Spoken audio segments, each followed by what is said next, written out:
যদি বলতে পারেন আমার সংসারে আমি চিরসুখী, আমি ব্যাসপীঠ পরিত্যাগ করে আপনার চরম সেবা করবো আজীবন, কারণ আপনি বলতে পারবেন। কুকুরটা একটি মরা প্রাণীর হাড় চিবাতে চিবাতে নিজের গাল ফেটে যন্ত্রণা কাতর হয়ে রক্ত বেরোচ্ছে, নিজের রক্ত খাচ্ছে আর মনে করছে এটা এই বস্তুর আস্বাদন। আমরাও মনে করছি সংসার থেকে সুখ পাচ্ছি, তো সাংসারিক বস্তু পদার্থের মধ্যে সুখ নাই এই ভেবে নিবৃত্তি হওয়া, না হলে ভগবানের চরণে হৃদয়ের অনুরাগ, প্রীতি, ভালোবাসা, আসক্তি, পিপাসা ভগবানকে দেওয়া।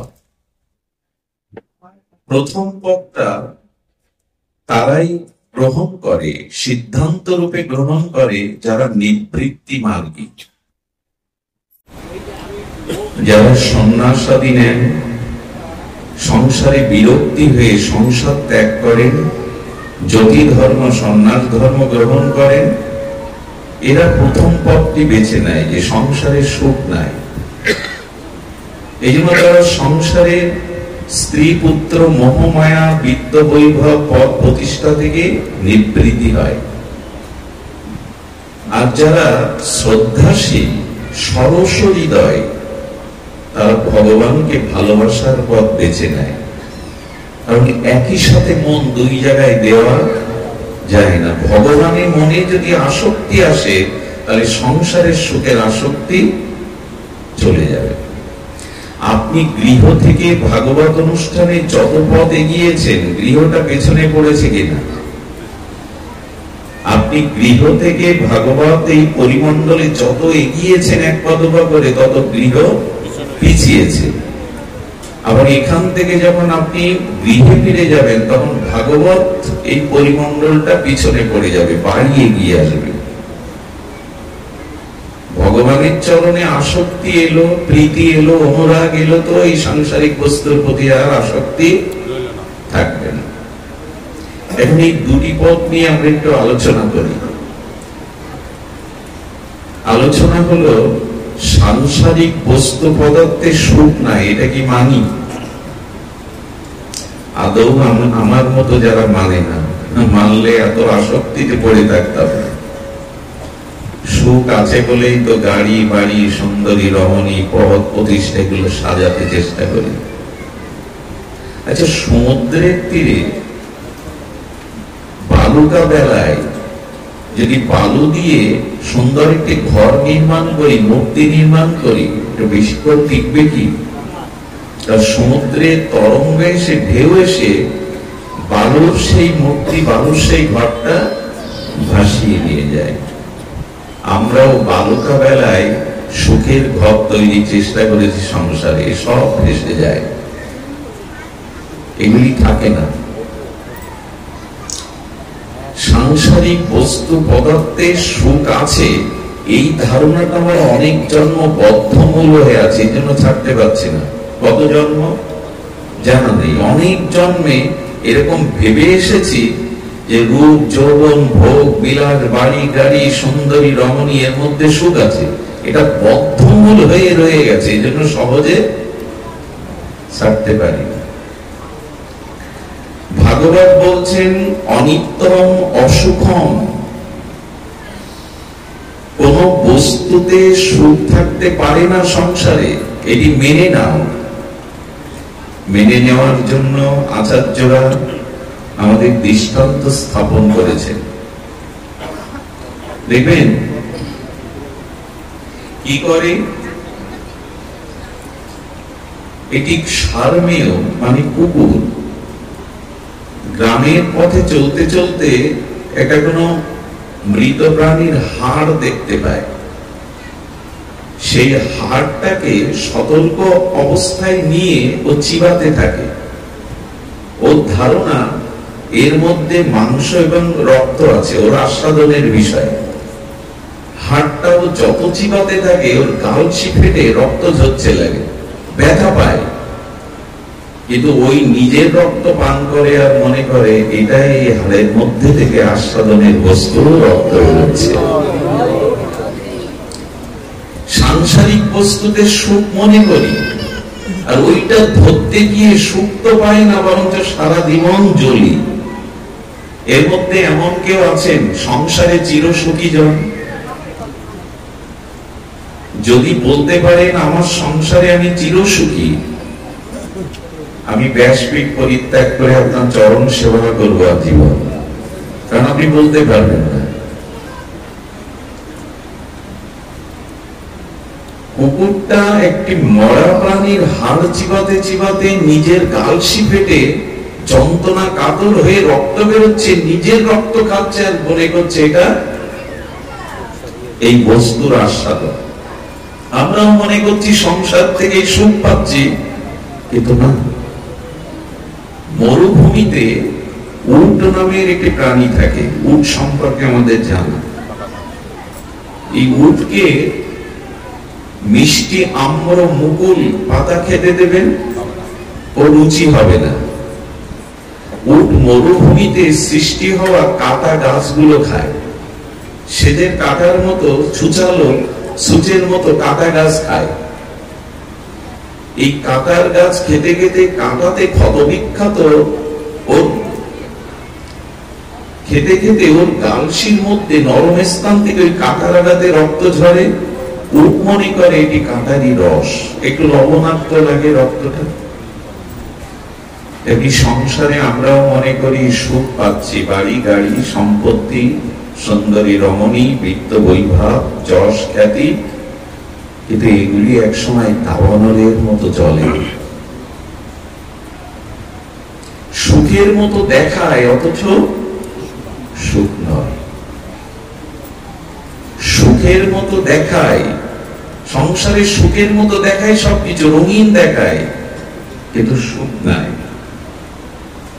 দেখুন, মহর্ষি জনক রাজা হয়েও যিনি মহর্ষি ঋষি, মিথিলাতে রাজা জনক উনি সোনার পালঙ্কে শুয়ে রাজপুরীতে নিশীথে স্বপ্ন দেখছেন। খুব ধ্যান দিয়ে শুনুন, মার্মিক কথা। নিশীথে স্বপ্ন দেখছেন যে বহিরা বরং শত্রু এসে তার রাজ্য আক্রমণ করেছে, রাজা জনককে পরাজিত করে তারা রাজ্য দখল নিয়েছে, আর রাজর্ষি জনককে রাজ্য থেকে অপমান করে বের করে দেয়া হয়েছে। ঘোষণা করা হয়েছে কোন প্রজা যদি আশ্রয় দেয় তার মৃত্যুদণ্ড কার্যকর করা হবে। রাজ্য থেকে বিতাড়িত অপমানিত ক্ষুধার্ত রাজা 3 দিন জলঅন্ন পাননি। এক ছত্রে গিয়ে কিছুটা খিচুড়ি পেয়েছেন, মুখে দিতে যাবেন, চিল এসে ওনার হাত থেকে ছো মেরে ওটা ড্রেনে ফেলে দিয়ে গেল। ক্ষুধায় কাতর হয়ে ক্রন্দন করছেন, স্বপ্ন ভেঙে গেল। স্বপ্ন ভঙ্গের পরে উনি রানীকে ডেকে বলছেন এটা সত্য না ওটা সত্য, বারবার বলছেন। মানুষ যখন একই কথা বারবার বলে, জানতে হবে তার স্মৃতিতে কোনো সমস্যা ঘটেছে। এটা সত্য না ওটা সত্য, তার মানে স্বপ্নটা সত্য না আমি জেগে দেখছি সোনার পালঙ্কে আমি এখানে শুয়ে আছি, কোনটা সত্য? এটা সত্য না ওটা সত্য। এই একই শব্দ বারবার উচ্চারণ করাতে রানী ভাবলো রাজার কোনো সমস্যা ঘটেছে। সভাসদ বিদগজ্জনদের ডাকলেন, মুনি ঋষিদের। ভাগ্যক্রমে সেই মুনি ঋষির সভাতে এসেছিলেন অষ্টবক্র মুনি। এনার নামটা শুনে থাকবেন, বিদগ্ধ মননশীল মুনি। এই মুনির জীবন ইতিহাস বড় বিচিত্র। অষ্টবক্র যখন মায়ের গর্ভে ওনার পিতা বেদ পাঠ করছেন,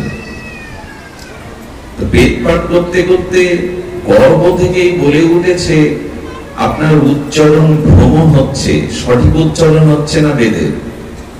উনি প্রথমে বুঝতে পারছেন এই শব্দটা কোথা থেকে আসছে, এখানে তো কেউ নেই। আবার বেদ পাঠ করতে গিয়ে যখন ওনার উচ্চারণে ভ্রম হচ্ছে, আবার বলছেন যে আপনার উচ্চারণ ভ্রম হচ্ছে, যথার্থ হচ্ছে না উচ্চারণ। অষ্টবক্রের পিতা স্ত্রীকে বলছে কোথা থেকে এই শব্দ আসছে? এগুলো আমার গর্ভ থেকে, তোমার পুত্রই কথা বলছে। গর্ভ থেকে এখনো ভূমিষ্ঠ হয়নি, আমার দোষ ধরছে, আর না জানি জগতে আসলেও কি ধরবে আমার। গর্ভেই যখন পিতার দোষ ধরছিস, যা 8 জায়গায় বাঁকা হয়ে জন্ম নে, যাতে তোকে লোকে উপহাস করে। এই জন্য অষ্টবক্র, 8টা জায়গায় অঙ্গে বাঁকা, লোকে দেখে হাসত। কিন্তু ছিলেন যে ছেলে গর্ভ থেকে বেদের ভুল ভ্রম ধরতে পারে, সে কি সাধারণ? অষ্টবক্র এসে দাঁড়িয়েছে। রানী প্রশ্ন করছেন, জিজ্ঞাসিত হচ্ছেন যে উনি বলছেন এটা সত্য না ওটা সত্য, আপনি বলুন। রাজা স্বপ্নের বৃত্তান্ত শুনলেন, রাজার মুখ থেকে অষ্টবক্র মণি।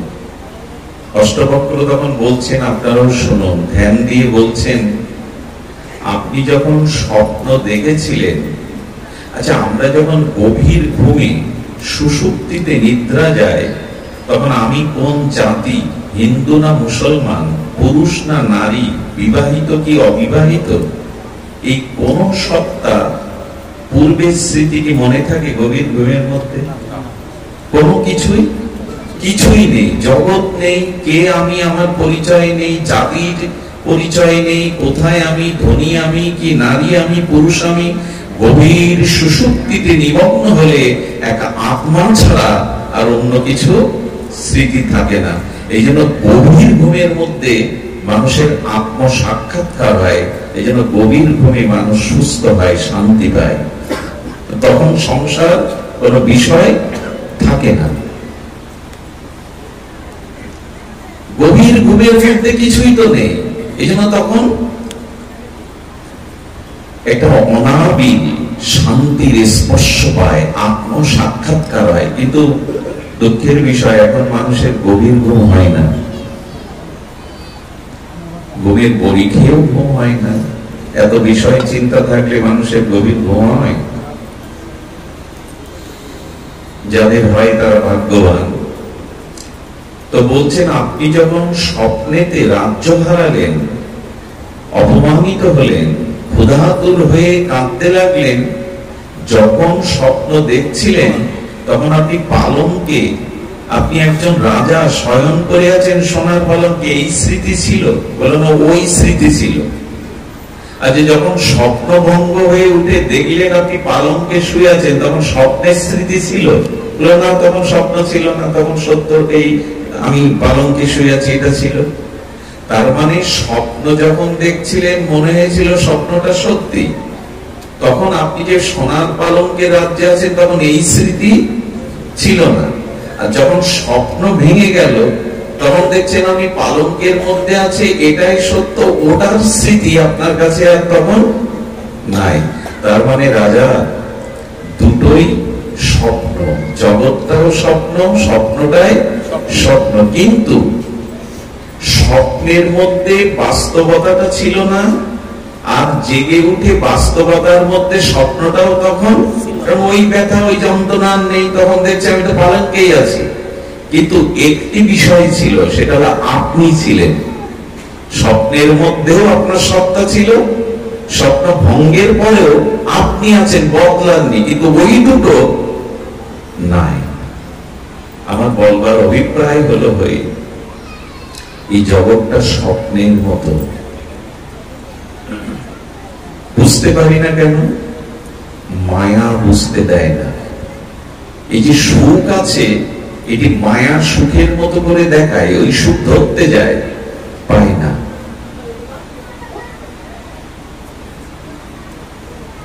ছায়া সুখ, সংসারের সুখটা হলো ছায়া সুখ। আচ্ছা, আমি একটু করে আপনাদের একটু প্রমাণ দেই।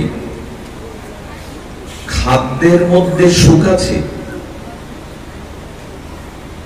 আমরা যে আমাদের আস্বাদ্য এবং আমাদের রুচিকর যে খাদ্যগুলো খায়, খাদ্যের মধ্যে কি সুখ আছে? খুব ধ্যান দিয়ে শুনতে হবে। আমার ক্ষুধা লেগেছে, আমি উপাদেয় খাদ্য সম্ভার সামনে পেলাম, এটা সুখ হয় কিনা? হয়, অবশ্যই হয়। এবং আমি ওই খাদ্য খেয়ে আমার ক্ষুধা নিবৃত্তি হলো। খাদ্যতে সুখ আছে মনে করে ক্ষুধা নিবৃত্তির জন্য খাদ্য গ্রহণ করে ক্ষুধা চলে গেল, একটা স্বস্তি, একটা সুখ পেলাম। তো যদি মনে করি খাদ্যটা গ্রহণের কারণে সুখী হলাম, আচ্ছা পরিপূর্ণ উদর পরিপূর্ণ আখণ্ড ভোজন করার পরে ক্ষুধা চলে যাওয়ার পরে যদি আর এক থালাতে অমনি করে প্রসাদের জোর করা হয় এটা খাও, তখন যদি জোর জবরদস্তি করে খাওয়ায় তা কি সুখ হবে না কষ্ট হবে? কষ্ট হবে কিনা? আমার প্রশ্ন হলো, খাদ্যের মধ্যেই যদি সুখ থাকে তো সবসময় সুখ থাকার কথা।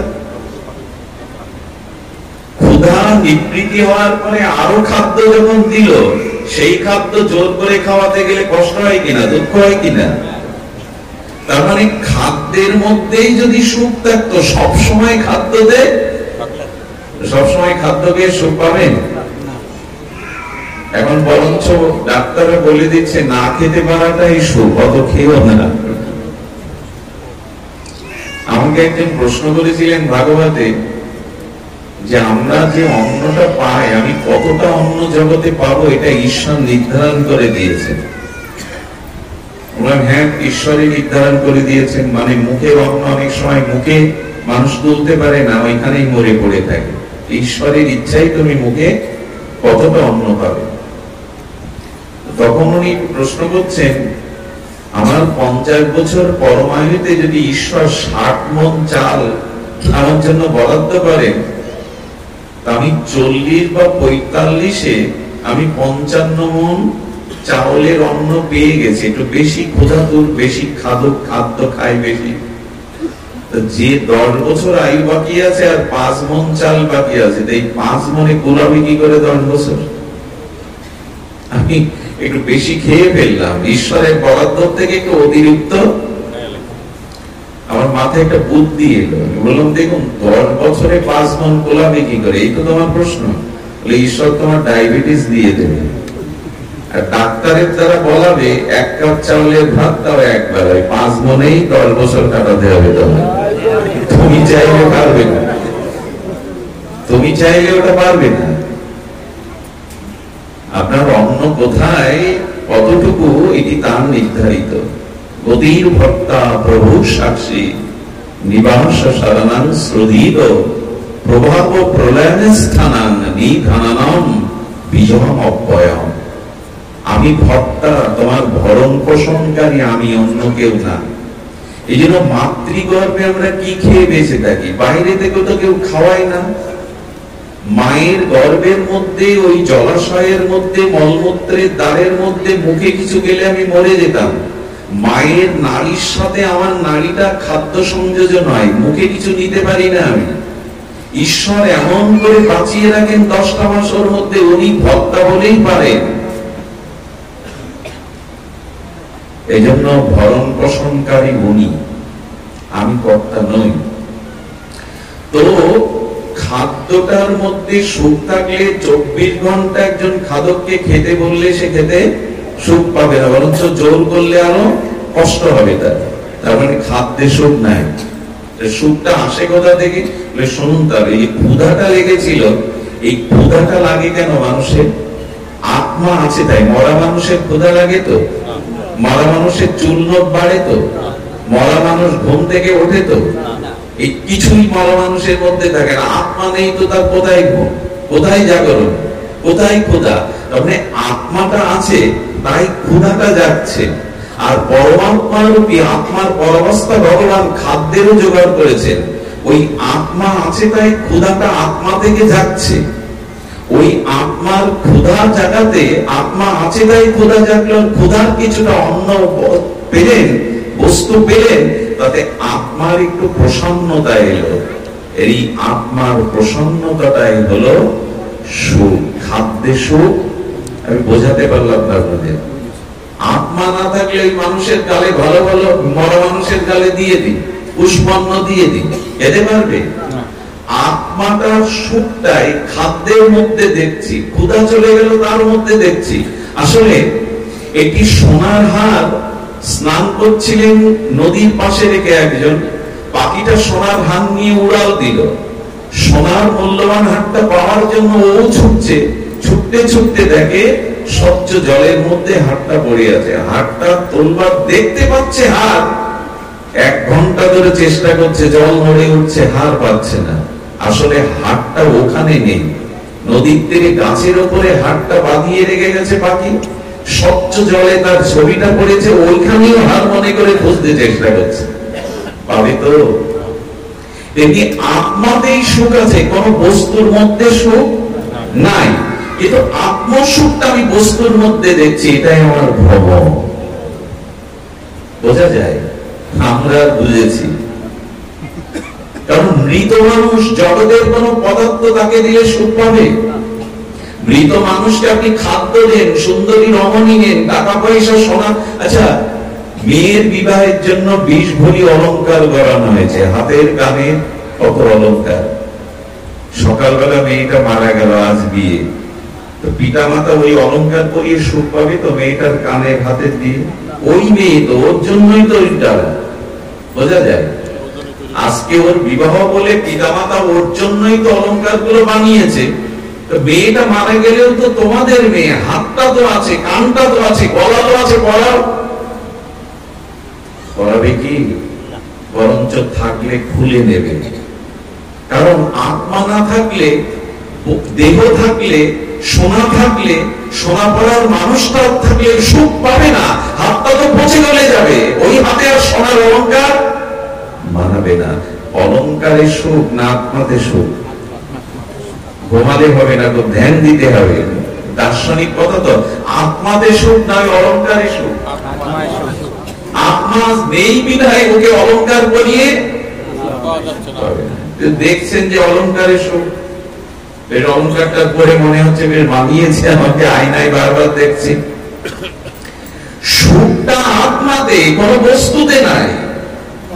আচ্ছা, আরেকটা দৃষ্টান্ত নিন। চোখে ঘুম আসলে কিন্তু আমার কষ্ট হবে। আমি কাল সারা রাত জেগেছি, 12 ঘন্টা রাতে 1 সেকেন্ড ঘুমাইনি। আমি যদি পারি জাগতে, আপনাদের জাগতে হবে, ঘুমটা এড়িয়ে যান। দ্বিতীয়ত, সুখ আমরা রূপের মধ্যে খুঁজি। বাবার ঘুম আসছে, চোখে জল দিয়ে দিন। জয় শ্রী রাধে। আমি এমন জায়গায় বসেছি, আপনাদের সবাইকে আমি দেখতে পাচ্ছি। এই জন্য একটু জেগে থাকুন, জেগে থাকাটাই ধর্ম। ঘুম জীবনের অর্ধেক সময় তো ঘুমেই কাটাই আমরা, জীবনের অর্ধেক সময় ঘুমেই কাটায়। আজকে জেগে থাকুন। সোতে সোতে কিয়া করো ভাই, ওঠো জাগো ভজ মোরা, এই সবই নায়েগা লম্বা পানা নাগি পাসা। তুলসীদাস গোস্বামী রামচরিত মানুষে বলছেন, আজ ঘুমিয়ে কি করবে, আজ ওঠো জাগো, এই কথা শোনো। একদিন এমন একটা ঘুম আসছে যেদিন জগতে সবাই ডাকলেও তোমার ঘুম আর ভাঙবে না। ওদিন নিশ্চিন্তে ওই দিন ঘুমাও, কেউ তোমাকে ডাকবে না, আজ জেগে থাকো। ওই দিন তোমার ঘুম আর কেউ ভাঙাবে না। আরেকটা জিনিস বলি, হরিকথাতে ঘুম আসা যদি অভ্যাস হয়ে যায় তো বসবেন ঘুমে। অভ্যাস এমন জিনিস, হরিকথাতে জেগে থাকবেন, কারণ মায়া আসে, এসে ঘাড়ে বসে, হরিকথা শুনতে দেবে না বলে। আর রাধারানী চাই তুমি হৃদয়ে আমাকে রেখে হরিকথা শোনো। এবার আসি, রূপের মধ্যে সুখ আছে কিনা। এই রূপ নিয়েই তো জগৎ পাগল, তাই তো? রূপের মধ্যে সুখ আছে কিনা, সৌন্দর্য আছে কিনা, এই সৌন্দর্যের পাগল আমরা। যেমন প্রদীপের শিখার সৌন্দর্য দেখে অন্ধকারের কীটগুলো, পতঙ্গগুলো সুখ পাবে বলে, ওই অগ্নির শিখা রূপজ্যোতিতে সুখ পাবে বলে কীট পতঙ্গ এসে ঝাঁপ দিয়ে পুড়ে মারে। আমরাও রূপের নেশায় একরকম পাগল। সৌন্দর্যটা কি রূপে আছে? শুনুন তাহলে, সৌন্দর্যটা আমরা কল্পনা করি, সৌন্দর্য কোন রূপে নেই। আচ্ছা, ভারতবর্ষে বা আমাদের বাংলাতে যার গাত্রের রং গৌর বরণ পরিষ্কার, তাকে মান্যতা বেশি দেয়া হয়, হয় কি না? যার গায়ের রং পরিষ্কার তাকে সুন্দরী বা সুন্দর রূপে বেশি করে প্রাধান্য দেয়া হয়। এটা আমাদের আঞ্চলিক একটা রীতি। কিন্তু জানেন, দক্ষিণ আফ্রিকায় যে যত নিগুড় কালো হবে তাকে তত বেশি সুন্দরী বলা হবে। সুন্দরের সংজ্ঞাটা এক এক জায়গায়, এটা কল্পনা মাত্র যে কালো হলেই সে সুন্দরী না, পরিষ্কার হলেই সুন্দরী, এটা আমাদের কল্পনা, রূপে নাই। কালোতে বা পরিষ্কারে সুখ নাই। আচ্ছা, চীন দেশে এক সময়, চায়নাতে, সেই রমণীর বেশি মর্যাদা সুন্দরী বলে অভিহিত করা হতো যে রমণীর পা ছোট, চরণ ছোট ছোট, সেই রমণী চীন বা চায়নাতে তাদের সুন্দরী বলা হতো। তো জন্মের পর মেয়ের পায়ে লোহার জুতো দিয়ে রেখে দিত যাতে পাটা ছোট থাকে। বলুন তো, আমরা সুন্দর করে পারফিউম ইত্যাদি মেখে বিউটি পার্লার থেকে মোটামুটি সাজতে পারলে সুন্দর মনে করি। আর গায়নাতে এমন আছে ওয়েস্ট ইন্ডিজের, যে ওখানে যে যত মুখ কেটে ক্ষত করতে পারে তাকে বেশি সুন্দরীর উপাধি দেওয়া হয়। আসলে এটা কল্পনা, আমাদের রূপে সুন্দর, রূপে সুখ না, এটা কল্পনা, কল্পনা করে নি আমরা, কল্পনা করে নি। এই কল্পনাই আমরা মনে, দেখুন সুখটা আপেক্ষিক। এখন যদি কেউ পেছন থেকে আমাকে তাল পাতার পাকার দিয়ে বাতাস দেয়, আমার দেহের একটু সুখ হবে কিনা? গরম আছে। আচ্ছা, আমি একই ব্যক্তি, যদি মাঘ মাসে কঠিন শীতে আমাকে কেউ বাতাস দেয়, একই তো পাতা, একই তো ব্যক্তি, সুখ হবে কি? সুখটা আপেক্ষিক। একটা শুকর পচা নর্দমার ড্রেনের জলে ওখানে সুখ পায়, কিন্তু মানুষ ওখানে সুখ পায় না। একজনের যাতে সুখ হয়, অন্যজনের তাতে আবার। তখন এরকম যদি বলা হতো যে যার গায়ের রং পরিষ্কার তাতেই শুধু সুখ আছে, এমন তো নয়। তার মানে আমরা কল্পনা করে নিয়েছি আমাদের মতো এই সুখ। সুখ আসলে রূপে নাই। আগেই বলছি, এরকম করে যদি ভাবা যায়, তাহলে এই অনিত্য জগতে আমাদের বস্তুর মধ্যে, পদার্থের মধ্যে প্রকৃত সুখ নাই। সুখটা আসে আত্মা থেকে, তার প্রতিচ্ছবিটা পড়ে রূপে, ধনে, অর্থে, বাড়িতে, গাড়িতে। এই জন্য তার মানে আমাদের ওই বুদ্ধিটা এখনো খোলেনি যে প্রকৃত সুখ আছে আত্মাতে, সুখ বস্তুতে নাই। আর এটি জেনেই যারা প্রকৃত এই জীবনে আনন্দ চায়, তারা এই জগতের প্রতি মোহ বা আসক্তি কমিয়ে ফেলে। না, এতে সুখ নাই। সুখ আছে পরমানন্দ স্বরূপ, আত্মস্বরূপ, আত্মাতে। এটা কবে বুঝবো আমরা? এই জন্য জগতের বস্তুর প্রতি আসক্তি কমান। আসক্তি থাকলে কিন্তু ওই জালে আটকে যেতে হবে, বেরোবার কোনো পথ নেই, মুক্তির কোনো পথ নেই। এই জন্য সংসারের বস্তুতে অভিমান, আমার জ্ঞান আঁকড়ে ধরে তার থেকে সুখ পাওয়ার আশা যদি না কমান, দুঃখের হাত থেকে ব্রহ্মাও আপনাকে নিষ্কৃতি দিতে পারবে না। সুখ পায় জগতের সপ্তম আশ্চর্য তাজমহল যে শাহজাহান গড়লেন, ওই তাজমহল গড়ার কারণে তারই পুত্ররা তাকে বন্দি করে কাটালো, বন্দি করে রাখলো, দাসী দিয়ে এক মুঠো করে ভাত ছুড়ে দিত। তাজমহল করেও কি শান্তি পাওয়া যায়?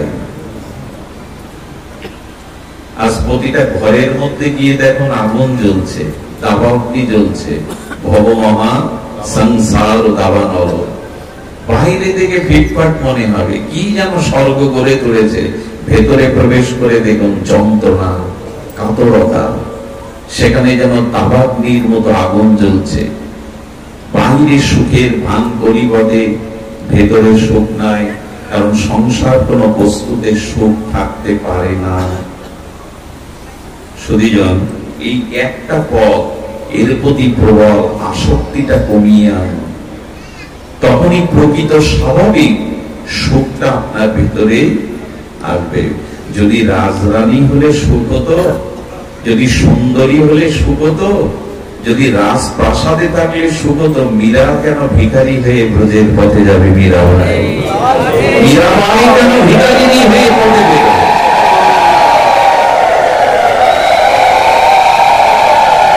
আমরা কীর্তন শুনি, পালা কীর্তন শুনি, পদ কীর্তন শুনি, জগৎ শেঠ, লালা বাবু সব ছেড়ে চলে গেলেন, আর মাথা দুলায়, বেশ ভালো লাগে। ভালো তো লাগে কীর্তন শুনে, তুমি কতটা ত্যাগ করেছো? জগৎ সেন লালা বাবু জমিদারত্ব ত্যাগ করে ভগবানের পদে গেলেন, ভজনের পদে গেলেন, আমরা কতটুকু ছাড়তে পারছি? ঈশ্বর হাসেন যখন দুই ভাই দড়ি নিয়ে 9 ইঞ্চি জায়গার জন্য মারামারি করে, বলে এইটা আমার ওটা আমার। ঈশ্বর হাসেন বিশ্ব ব্রহ্মাণ্ড আমার, দুদিনের জন্য দড়িটা নিয়ে বলছে এটা আমার ওটা তোমার। ঈশ্বর এইসব জায়গায় হাসেন। ডাক্তার যখন বলে তোমার চিন্তা নেই আমি তোমাকে বাঁচিয়ে দেব, ভগবান তখন হাসেন, বাঁচাবার মালিক তুমি নও, তোমাকেও একদিন মৃত্যুর স্বাদ দিতে হবে, যত বড় ডাক্তার তুমি হও। এজন্য সাংসারিক কোন বস্তুর প্রতি অতিরিক্ত আসক্তি কমিয়ে আনুন। এ কথায় কাজ হবে না, তবু বলতে হবে। বলতে এসেছি, আহ্বান করেছেন। আজ পর্যন্ত কেউ এই বস্তুর থেকে, পদার্থ থেকে সুখ পায়নি, বরঞ্চ দেখবেন আমাদের যার যত বেশি আছে তার তত অভাব বেশি। আচ্ছা, মন্দিরে 2 ধরনের ভিখারি যায়। এক মন্দিরের সিঁড়ির উপরে থালা বাটি নিয়ে 2 টাকা 1 টাকার জন্য ভিখারি থাকে, আর কোট টাই প্যান্ট পরে পাঁচরা গাড়ি থেকে নেমে মন্দিরের মধ্যে যায় কিছু শেঠ ধনীরা। এ বলছে আমাকে 2 টাকা দিন, 5 টাকা দিন, ওকে 10 টাকা দিলেও খুশি হয়ে হেসে দেয়, অনেক পেয়েছি। কিন্তু যে কোট টাই প্যান্ট পরে রাধা মাধবের মন্দিরে গিয়ে বলছে, প্রভু ওই 10 বিঘে জমির মামলাটা যেন রায় আমার দিকে আসে, প্রভু এই কোটিপতি যেন আরো 1 কোটি যেন আরো 2 কোটিতে যায়। আমার মনে হয় যার চাওয়া বেশি সেই তো বড় ভিখারি। এ 10 টাকা পেলে সন্তুষ্ট হয়, কিন্তু কোটি না পেলে কোট টাই প্যান্ট পরা যার চাওয়া আছে, ক্ষুধা আছে, ইনি বড় ভিখারি। যার যত বেশি চাওয়া সে তত বেশি অভাবী। যে যত চায় এই জগতে, আর অভাব থাকলেই তো সুখ হবে না, যে বস্তুতে অভাব বোধ হবে। এই জন্য ঈশ্বরের কাছে কৃতজ্ঞতা থাকুন, প্রভু যেভাবে রেখেছো, যেমন রেখেছো আমি তাতেই খুশি, এটাই তোমার কৃপা। নূতন করে যেন আর কামনা বাসনার সংখ্যা না বাড়াতে যায়, নূতন করে যেন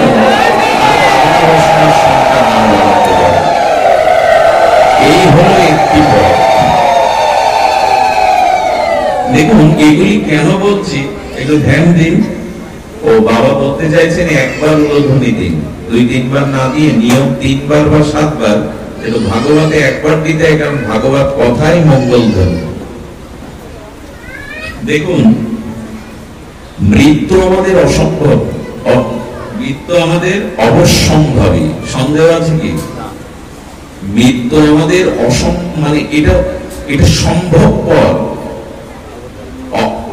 এটা হবে না এমন নিষ্কৃতি তো নাই মৃত্যুর হাত থেকে। আমি আপনাদের একটা বাচক কথা বলি, অপূর্ব আস্বাদন হবে।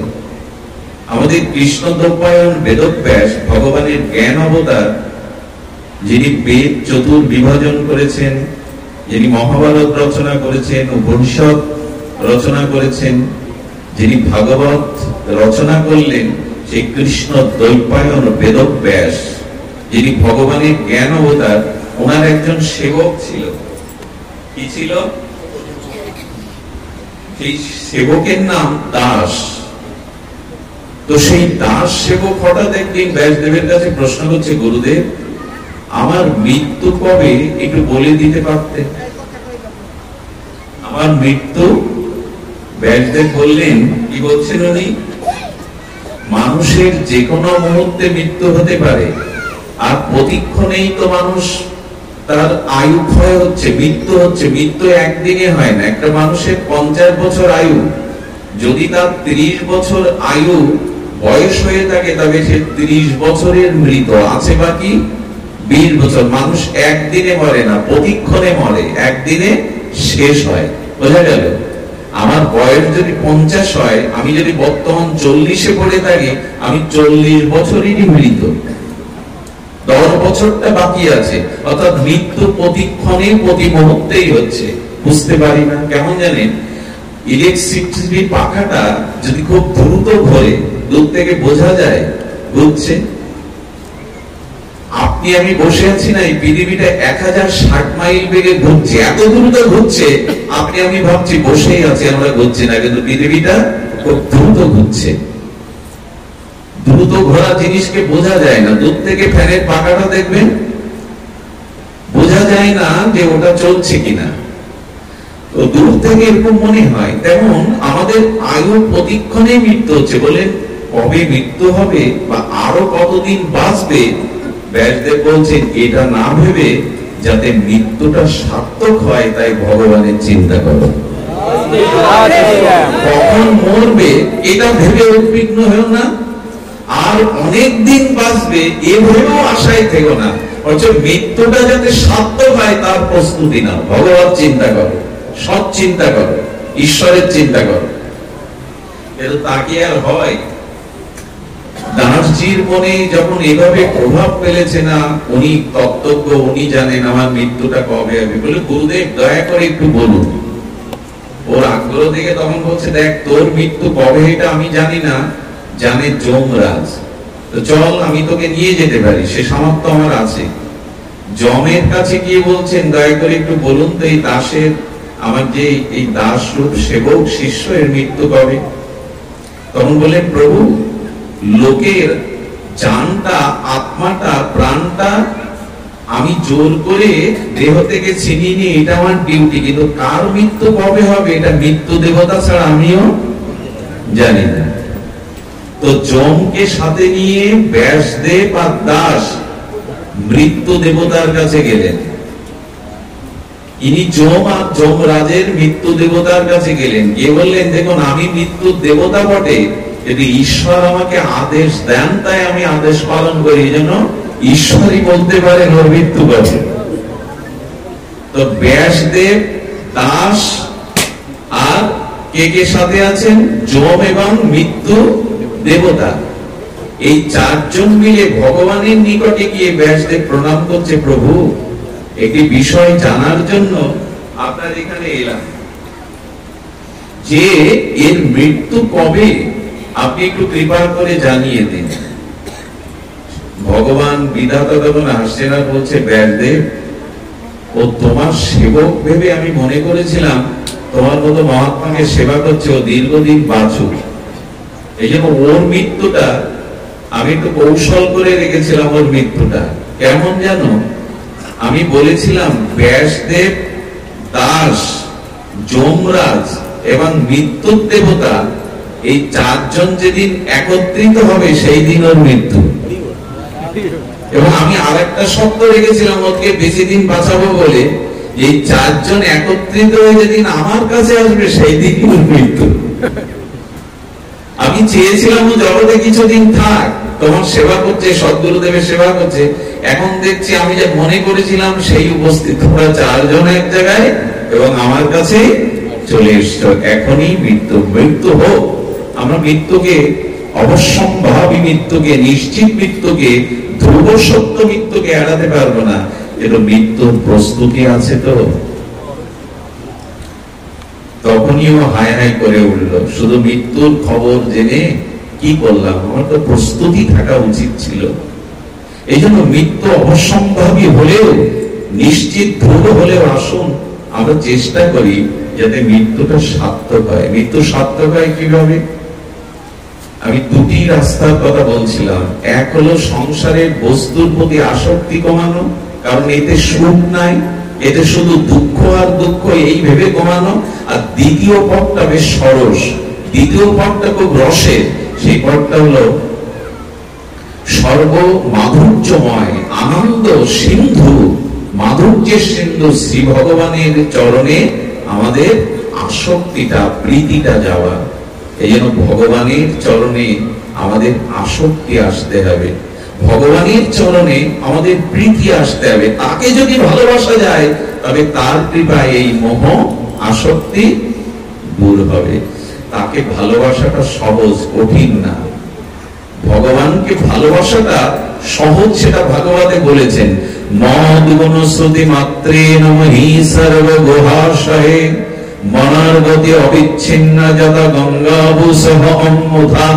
আহা, ভাগবতের এই দিব্য শ্লোকে ভগবান বলছেন তোমার মনের গতি আমার দিকে যাবে, একটা কাজ করো, মদ গুণ শ্রুতি মাত্রেন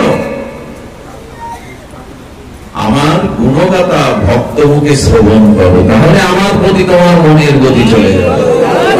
ভক্ত মুখে আমার নাম মহিমা শ্রবণ করো।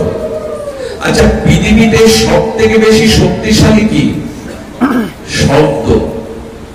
পৃথিবীর সব থেকে বেশি শক্তিশালী কি?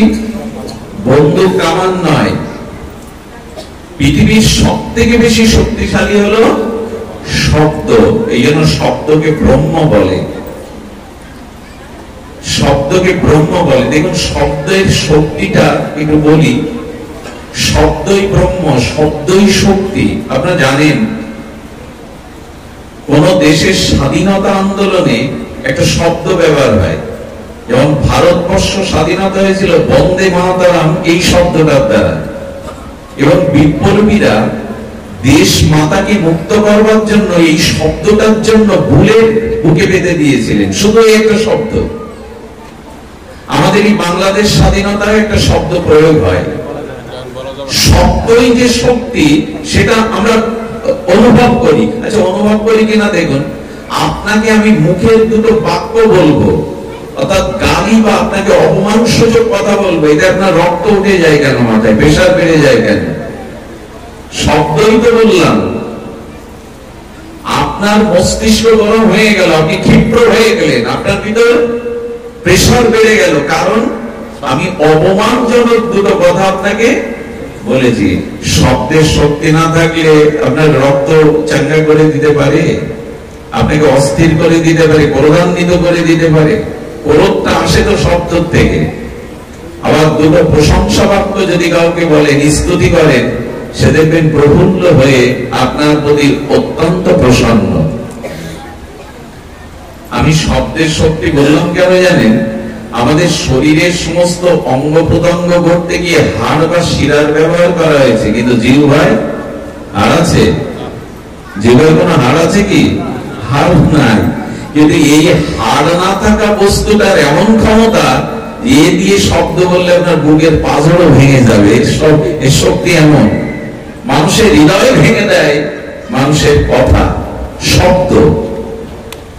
এখানে কোনো বাঁশি বাজছে না, কেউ নাচ গান করছে না, এখানে কাউকে দান ধ্যান করা হচ্ছে না, কিন্তু দুটো মুখের কথায় আমরা এতগুলো মানুষ সংসার ভুলে, কামনা বাসনা ভুলে একটা অপ্রাকৃত আনন্দ লোকে বাস করছি। এটা তো শব্দেরই কারণ। জিহ্বায় হাড় নাই, কিন্তু এত শক্ত, আপনার হাড় পাজর ভেঙে দেবে কথা, এমন জিনিস। 20 বছর আগে করে একটা অপমান মানুষ 20 বছর পরেও ভুলতে পারে না। কথা এমন শক্তি। এই জন্য বলছেন এই কথার মধ্যে আবার সর্বোত্তম শক্তি হলো হরি কথায়, ভগবত কথায়, ভগবত কথায়। কেন শক্তি জানেন? যার টাকা নাই, নির্ধনী, সে যদি টাকা টাকা করে 10 বছর জপ করে, ওই জপে টাকা পাবে? পাবে কি? তাহলে কেউ নির্ধনী থাকতো না। কারো পিপাসা লেগেছে, সে যদি জল জল বলে সারা রাত জপ করে, পিপাসা মিটবে? ওই জল শব্দের মধ্যে তার পিপাসা মিটাবার শক্তি আছে? সন্দেশ সন্দেশ বললে জিহ্বায় মিষ্টতা আনবে? আসবে না, কারণ ওই শব্দগুলোর মধ্যে ওই বস্তুর অভাব আছে। কিন্তু কৃষ্ণ বললে, হরি বললে, ওর মধ্যে হরি পাওয়া যায়, ওর মধ্যে আনন্দ পাওয়া যায়। কারণ টাকা শব্দের মধ্যে টাকা নাই, জল শব্দের মধ্যে জল তৃষ্ণা নিবারণকারী শক্তি নাই, কিন্তু হরি শব্দের মধ্যে, কৃষ্ণ শব্দের মধ্যেই কৃষ্ণ আছে। এই জন্য বলবো যে ভগবত শ্রবণ করতে হবে, ভগবানের নাম রূপ লীলা শুদ্ধ ভক্তের মুখে, অনুরাগীর মুখে শ্রবণ করতে হবে। ওই শক্তি হৃদয়ে গেলে আপনার মনের গতি ভগবানে নিয়ে যাবে, নিয়ে যাবে। অনেকটা ট্রেনের ইঞ্জিনটা, প্রথম ইঞ্জিনের বগিটা যেদিকে যায়, পেছনের আর 50টা বগি যায় কিনা? অতগুলো মানুষ চলে যাচ্ছে। আপনার মনের গতি ভগবানের দিকে যাবেই যাবে যদি ভগবত কথা হরি মদ গুণ শ্রুতি মাত্রেন।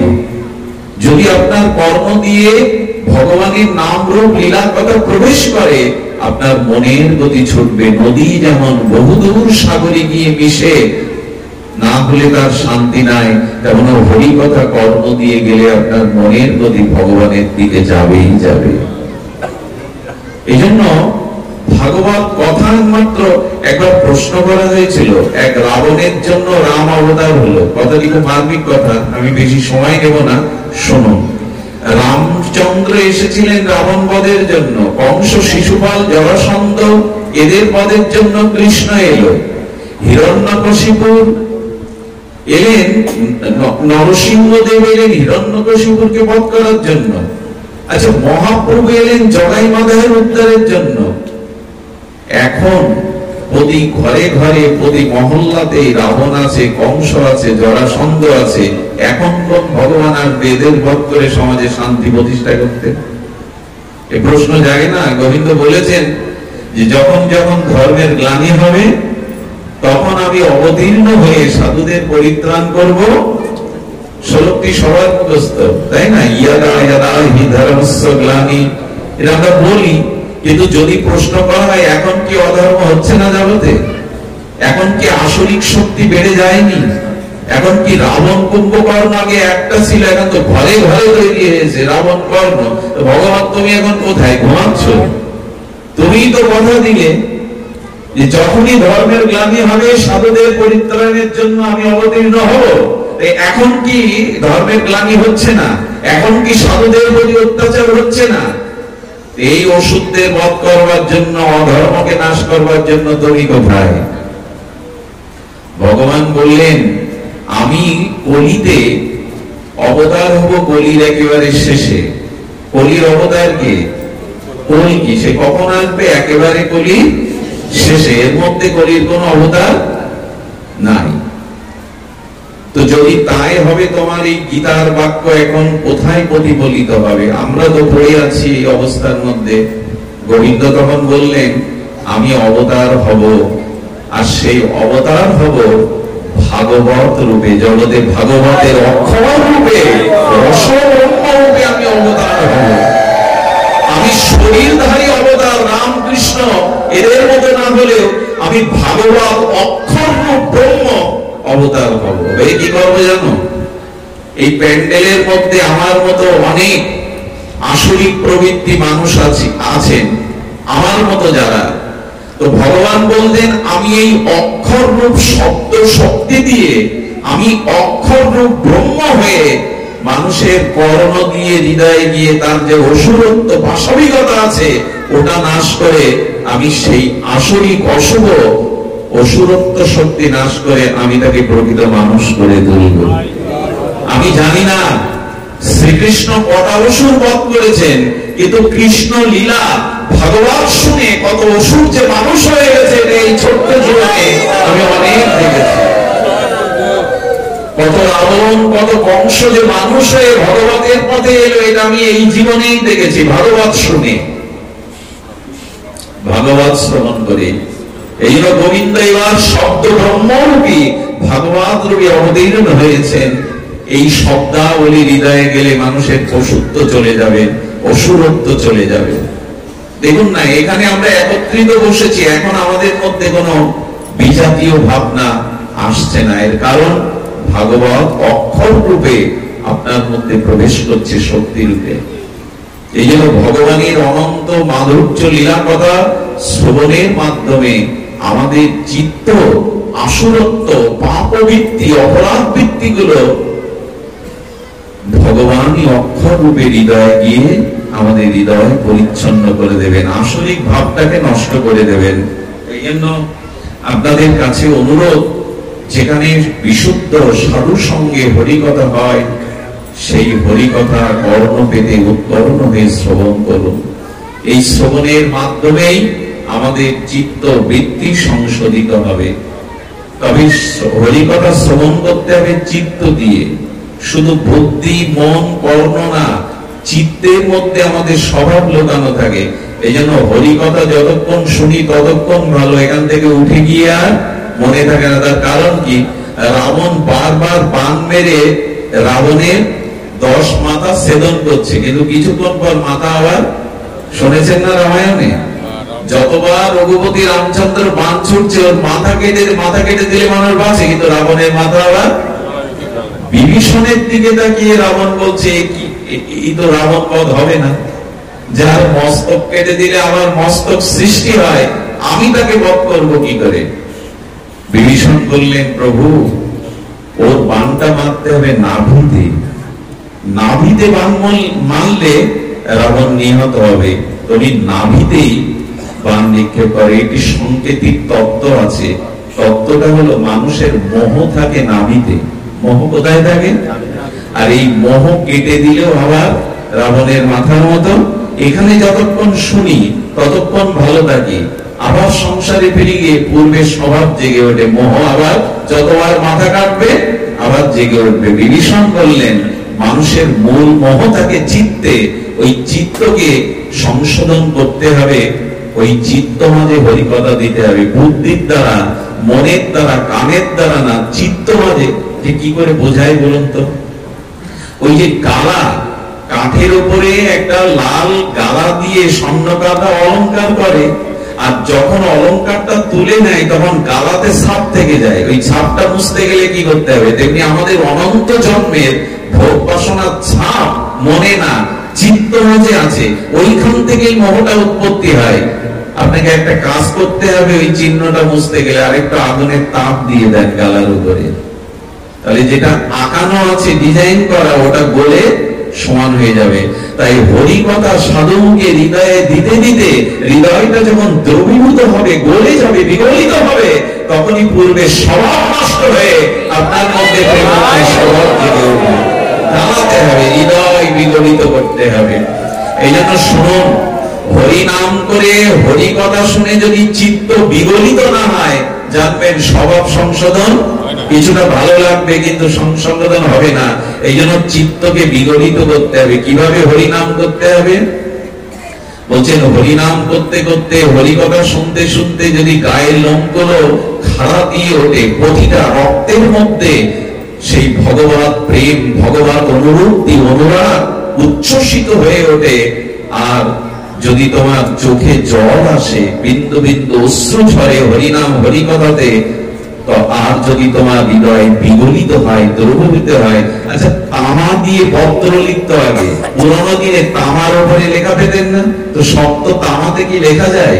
আসলে তামাটা তাপ দিয়ে যখন নরম করা হতো, তখন ওর উপরে একটা ছাপ দিয়ে দেওয়া হতো। যেমন প্লাস্টার করতে গিয়ে একটা দাগ টেনে দিলেন নরম অবস্থায়, ওই দাগটা বহুদিন থাকবে, কিন্তু প্লাস্টার শুকিয়ে গেলে আর দাগ দিতে পারবেন?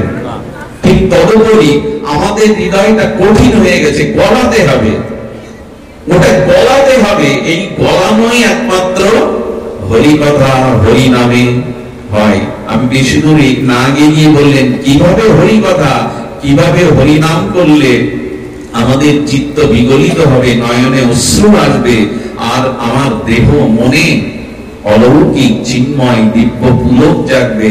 যদি এভাবে হরিনাম নিতে পারেন, তবে হবে কেমন? গৌরাঙ্গ বলিতে হবে পুলক শরীর, কই হয় না তো? হরি হরি বলিতে নয়নে বহেনি। কিভাবে নাম করতে হবে জানেন?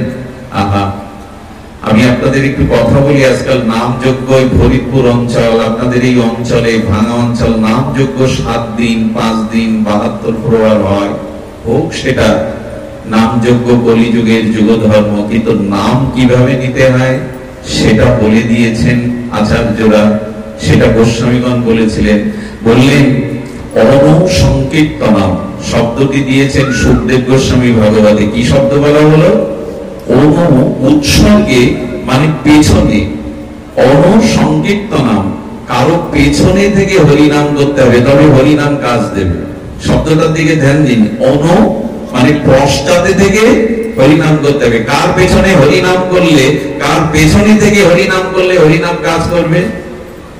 দুঃখের বিষয়, আজকে নামযজ্ঞ গুলোকে নামের স্বরূপকে বিকৃত করা হচ্ছে।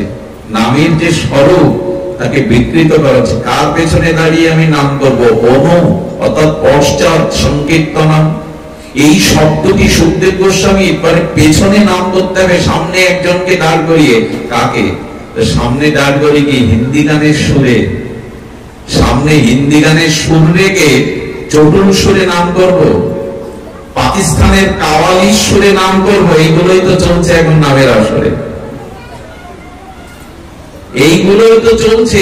কার পেছনে নাম করতে হবে? সেই নাম ঈশ্বরের কাছে পৌঁছাবে, আমার হৃদয় দ্রবীভূত হবে, আমার অনন্ত জন্মের স্বভাব সংশোধন হবে। কোন হৃদয়ে নাম করলে? কার পেছনে দাঁড়িয়ে? হিন্দি গানের সুরে, কাওয়ালির সুরে? লোককে বিনোদনের জন্য হরিনাম নয়। নামাচার্য হরিদাস ঠাকুর গুহার মধ্যে বসে নাম করছেন, বেনাপোলের গভীর জঙ্গলের মধ্যে বসে নাম করছেন, কাউকে দেখান না। একটা জিনিস বলি, যে ভক্তি বিজ্ঞাপনের জন্য করা হয়, অন্যকে জানানোর জন্য করা হয়, সেখানে ভক্তির ছিটে ফোঁটাও থাকে না। ভক্তি কখনো বিজ্ঞাপনের জিনিস নয়। আজকাল মাইক না হলে আমরা হরি কথা বলতে, সাউন্ড সিস্টেম না হলে, আগেকার দিনে লাগতো, এটা হরিনাম করতে লাগতো মাইক সিস্টেম। এক মাইক ঠিক করতে 2 ঘন্টা লাগে। আসলে মাইক শব্দটা মাইক হয়ে গেছে, এখন নিজেকে যত জানানো অন্যকে যায়। এই মাইক চিন্তা নিয়ে নাম করলে, মায়ার পেছনে দাঁড়িয়ে নাম করলে নাম ক্রিয়া হবে না। নাম করতে হবে কে পেছনে দাঁড়িয়ে? আসলে নামের স্বরূপটাই আমরা বিকৃত করে রেখেছি। নাম করতে হবে গুরুদেবকে সামনে রেখে, বৃন্দাবনকে সামনে রেখে, নিতাইকে সামনে রেখে, ভক্তিকে সামনে রেখে হরিনাম করতে হবে, তবে সেই নামে হৃদয় দ্রবীভূত হবে। আহা, হৃদয় কখন বিগলিত হবে, নয়নে প্রেমশ্রু কখন আসবে, কণ্ঠ কখন রুদ্ধ হয়ে যাবে? যখন আপনি গুরুদেবকে সামনে রাখবেন, বৃন্দাবনকে সামনে রেখে নাম করবেন, নবদ্বীপকে সামনে রেখে মহাপ্রভু রাজানুলম্বিত অশ্রু সজল নয়নে দেখতে দেখতে নাম করবেন, ঠাকুর হরিদাসের দিকে তাকিয়ে নাম করবেন। লোকের মনোরঞ্জনের জন্য নয়, লোকের কাছে যশ খ্যাতির জন্য, নিজের বিজ্ঞাপন প্রচারের জন্য নয়। অনেকেই হরিনামে নৃত্য করে ভগবানের সামনে। কেউ যদি ভগবানকে আনন্দ দানের জন্য নৃত্য গীত করে, ভগবান তার কাছে বিক্রি হয়ে যায়। কিন্তু আমরাও তো নাচি, ভগবান কেন প্রেম দেন না? বলে নৃত্য করবার সময় লক্ষ্য রাখতে হবে, আমার এই নৃত্য কীর্তনের দ্বারা হরি প্রসন্ন হচ্ছে কিনা। আমরা নৃত্য করি ভগবানকে প্রসন্ন করার জন্য না ক্যামেরার দিকে দৃষ্টি ফেরানোর জন্য? ক্যামেরা আমার দিকে যেই পড়লো আমি নাচতে শুরু করলাম, তার মানে আমার নৃত্যটা যাতে প্রচার হয়ে যায়। কি ভগবানকে আনন্দ দেওয়ার নৃত্য? আমার কথা কি বোঝা যায়? অনেকেই আগে মোবাইল আলাদা সেট করে রাখে নাচের আগে, এটা তুলে নাও, ছেড়ে দাও। এই নৃত্য কি ভগবানকে আনন্দ দেওয়ার জন্য না আপনার প্রচারের জন্য? খবরদার, ভগবানের সম্মুখে তাকে আনন্দ দেওয়ার জন্যই যা কিছু চেষ্টা, নিজের বিজ্ঞাপনের জন্য এটি করা নয়। সুধীবৃন্দ, বলতে বলতে এসেছি যে ভগবানের কথাতে আর হরিনামে, ভগবানের কথাতে হরিনামে নয়নে অশ্রু, হৃদয় বিগলিত হলেই কেবল মোহ যাবে, আমাদের সংসার নাশ হবে, ক্ষয় হবে, আসক্তি ক্ষয় হবে। তবে এমন করে নাম, এমন করে অভিব্যক্তি কজনার হয়। সুধীবৃন্দ, মনে পড়ে সিদ্ধ বাবাজি মহারাজ সারা জীবন তার সেবকটাকে সেবা করেছেন। বাবাজি মহারাজ যখন অবকাঠ হবেন, নাম সিদ্ধ মহাপুরুষ, তখন তার সেবককে ডেকে বলে, কি রে, আমার জন্য ঘর ছেড়েছিস, দেহ সুখ ছেড়েছিস, সারা জীবন সেবা করেছিস, কিছু চেয়ে নে, আমি তো বিদায় নিচ্ছি। শোন, আমি তোকে স্বর্গ দিতে পারি, বৈকুণ্ঠ দিতে পারি, এই আশ্রমের তোর পদ প্রতিষ্ঠা সব দিতে পারি, বল কি চাই? শিষ্যটি সরল হয়ে বললেন, প্রভু, আমি যা চাইবো আপনি তা দেবেন না আমার। বলেন, সারাটা জীবন আমার জন্য বিলিয়ে দিয়েছিস, আমি দেবো, চেয়ে নে। বলেন, আমার মাথায় হাত দিন, আমি যা চাইবো দেবেন। বলে, তোর বিশ্বাস এলো না? আমি তোকে দিতে পারি, তোর বিশ্বাস? আচ্ছা ঠিক আছে, আমি কথা দিলাম। অনেকক্ষণ নীরব হয়ে গেছে, চোখ দুটো ছলো ছলো হয়ে গেছে। বলেন, তবে দিন। আমি ছোটবেলা থেকে দেখেছি, আপনি যখন গীতায় বলেন, গৌর বলেন, তখন আপনার নয়ন দিয়ে প্রেমশ্রু বিগলিত হয়ে আপনার বুক ভেসে যায়। আমাকে ওইটাই দিন, আমি যেন নিতাই বললে গৌর বললে, আমি যখনই নিতাই বলবো গৌর বলবো, যেন আমার চোখে প্রেমশ্রু বিগলিত হয়, আমার হৃদয় দ্রবীভূত হয়।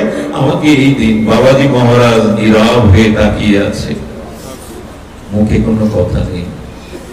অনেকক্ষণ পর একটা নিঃশ্বাস ছেড়ে বলল, রে আমার যা কিছু সম্পদ সব চেয়ে নিলি, আমার যা কিছু ছিল তুই নিয়ে নিলি, যা। আজ থেকে নিতাই বললে তোর চোখেও প্রেমশ্রু আসবে, বিগলিত হবে হৃদয়। সেই থেকে উনি যখনই নিতাই বলতেন, গৌর বলতেন, ওনার নয়ন দিয়ে পিস্কারির ন্যায় গদগদ কণ্ঠে, রুদ্ধ কণ্ঠে এমনি করে প্রেমাস্ত্র ভেসে যেত। এই জন্য হরি হরি বলিতে নয়নে কহেনি, কবে তোমার জন্য আমার হৃদয় দ্রবীভূত হবে, কবে তোমার জন্য আমার চোখে দুপুরে প্রেমস্র আসবে। চোখের জল সংসারের জন্য ফেলে কোনো লাভ নেই, কেউ মূল্য দেয় না। চোখের জল যদি ফেলতেই হয়, গোপনে ভগবানের চরণে ফেলুন, এটি অনেক শক্তি।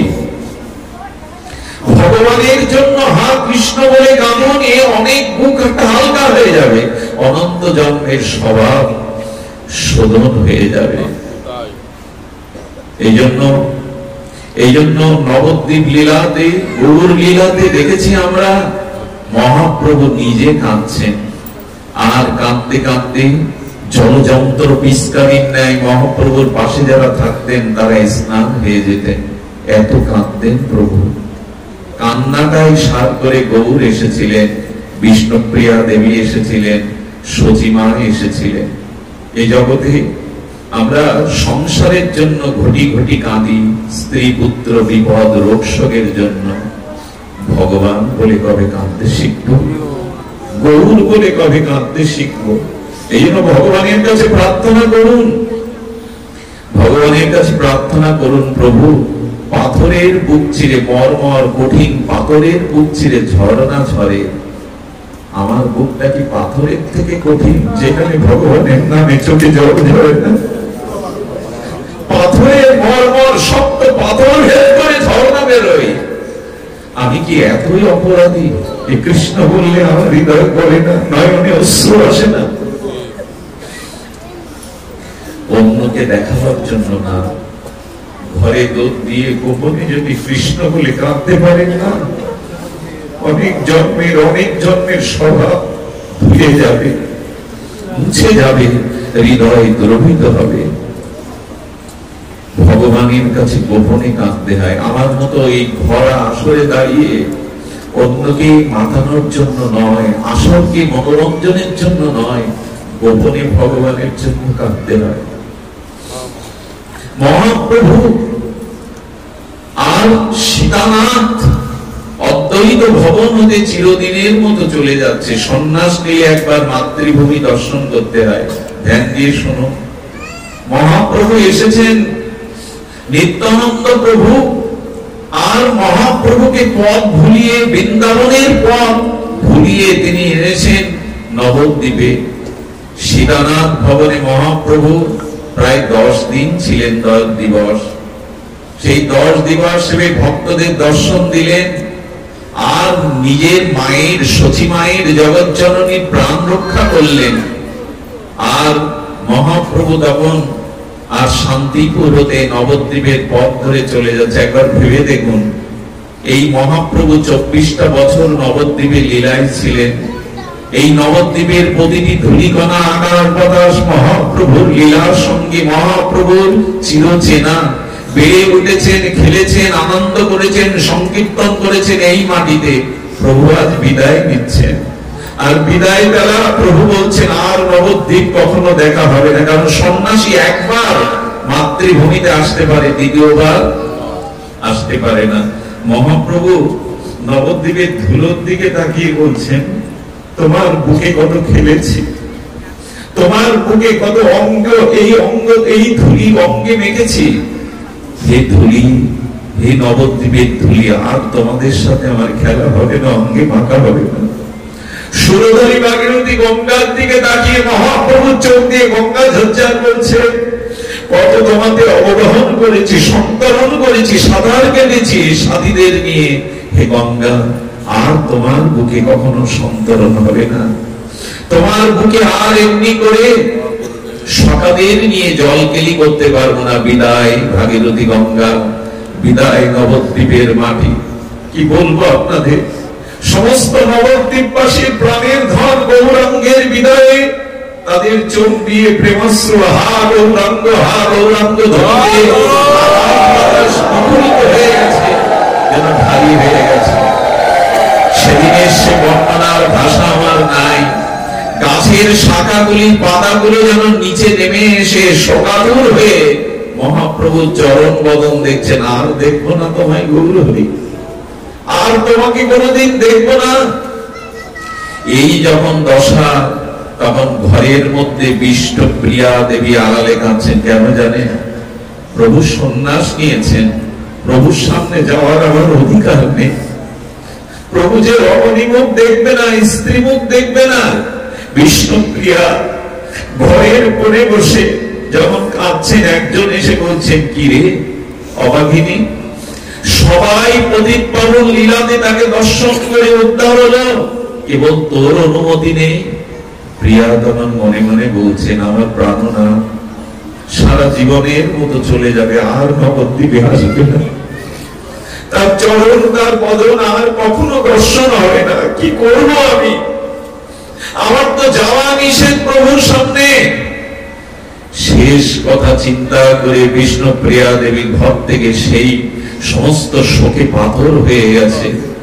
আর সে তো শুভ্র বর্ষণ আবৃত করে মহাপ্রভু তার বাটির সামনে, গৃহের সামনে দিয়ে চলে যাচ্ছেন।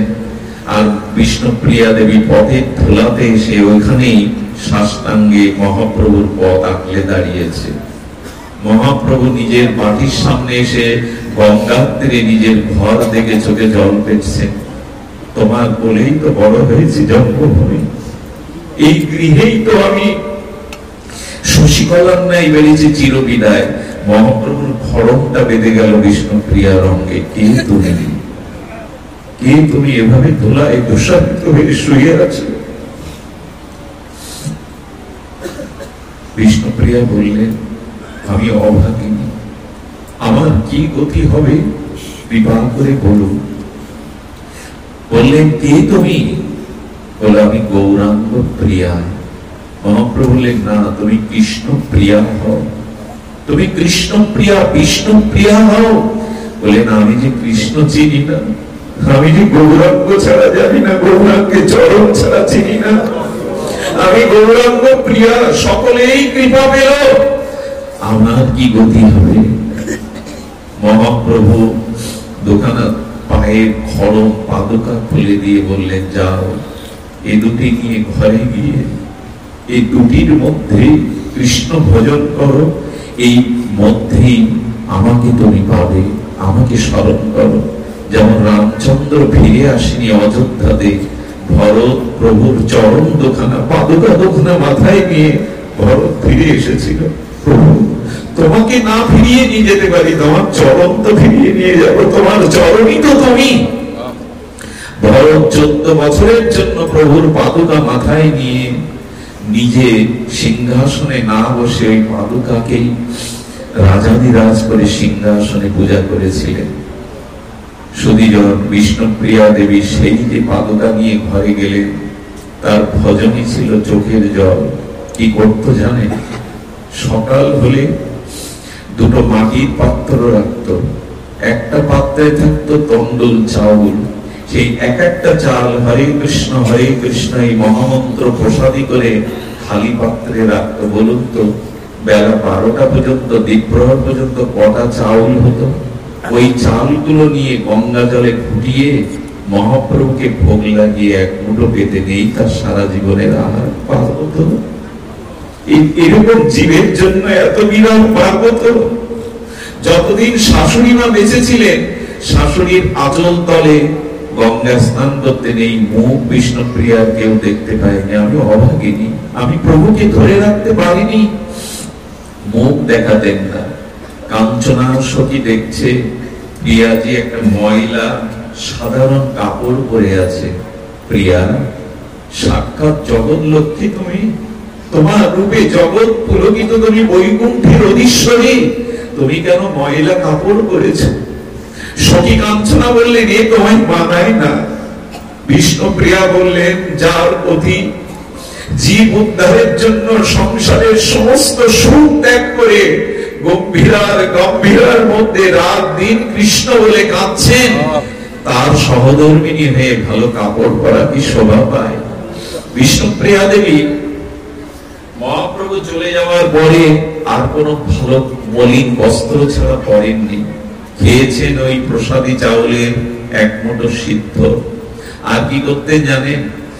আর ওই মহাপ্রভু খাটে ঘুমাতেন না, মেঝেতে গম্ভীরার মধ্যে ছোট্ট একটু ক্ষেত্রে পাটা প্রসাদিত করে শয়ন করা যায় না, ওর মধ্যে মহাপ্রভু পড়ে থাকতেন। বিষ্ণুপ্রিয়া দেবীও পালঙ্কে বা খাট গ্রহণ করেননি, ধুলায় পড়ে থাকতেন। ভগবানের জন্য এই বিরহ না জাগলে আমাদের চিত্ত সংশোধন হবে না। ভগবানের জন্য চোখের জলই একমাত্র উপায় হৃদয়কে গলাতে। আজও কোন বস্তু সিদ্ধ করতে গেলে তাকে তাপ দিতে হয়। এই চোখের জলের বিরহ তাপ, কৃষ্ণ পেলাম না, ভজন হলো না, তোমার চরণে অনুরাগ এলো না, এই যে বিরহ তাপে দগ্ধীভূত চোখের অশ্রু জলে হৃদয় যেদিন বিগলিত হবে, সেই দিনই অনন্ত জন্মের স্বভাব সংশোধন হবে, তার আগে নয়। তবে এটি আশা বড় কঠিন। কার আসে জানেন? কৃষ্ণ বলে যে কাঁদতে শিখেছে, তার সোয়াধীন ওই রোগ আপনার হবে।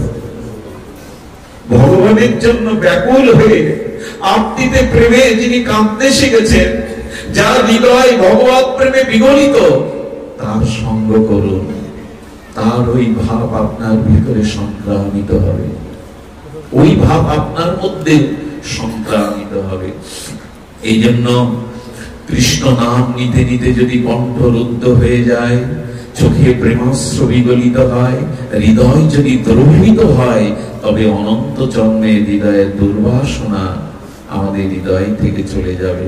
তাই ভগবানের কাছে একটা প্রার্থনা করবেন। এই প্রার্থনা করার আগে তাকে ভালোবাসুন। আমি দুটি পথের কথা বলেছিলাম, সংসারের বস্তুর থেকে সুখের আসক্তি ত্যাগ করা, আর দ্বিতীয় হলো ভগবানের চরণে অপ্রাকৃত মাধুর্যের সিন্ধু ভগবানের চরণে আসক্তি। বৃন্দাবনের ছোট্ট একটা ঘটনা বলি।